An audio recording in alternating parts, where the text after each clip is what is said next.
எல்லா அனுமதியும் வாங்கினதுக்கப்புறம் பண விதைகளை விதைச்சிடலாம் அப்படின்னு பள்ளிக்கூடத்துலேருந்து பிள்ளைங்களையும் ஆசிரியர்களையும் கூப்பிட்டு கிளம்பிட்டோம்.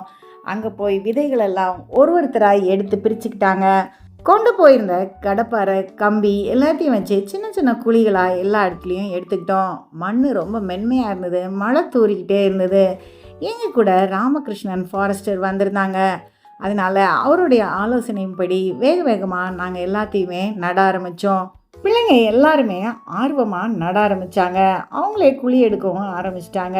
1000 பண விதைகளாச்சே, எப்படி நட போகிறோம் அப்படின்னு ஒரு யோசனையும் இருந்தது. ஆனால் பிள்ளைங்கள்லாம் வேகமாகவே செயல்பட்டு எல்லா விதைகளையும் விதைக்கிறதுக்கு உதவி செஞ்சாங்க. 2 ஏரிகள் சுற்றி நாங்கள் பண விதைகளை நட்டு வச்சுருக்கோம். இதுக்கு அனுமதி கொடுத்த விதைகள் சேகரிக்க உதவுனவங்க எல்லாருக்குமே எங்களுடைய நன்றிகள். இன்னைக்கு சர்வதேச காலநிலை நடவடிக்கை தினம். இன்றைய தினத்தில் இந்த விதைகளை விதைச்சது எங்களுக்கு ரொம்ப மகிழ்ச்சியை கொடுத்தது.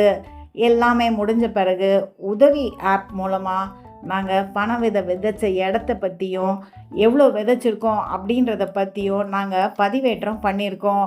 நீங்களும் பண விதைக்கிறீங்களா? உதவி ஆப்பை டவுன்லோட் பண்ணி அதில் உங்களுடைய செயல்பாட்டை பதிவு பண்ணிக்கிங்க.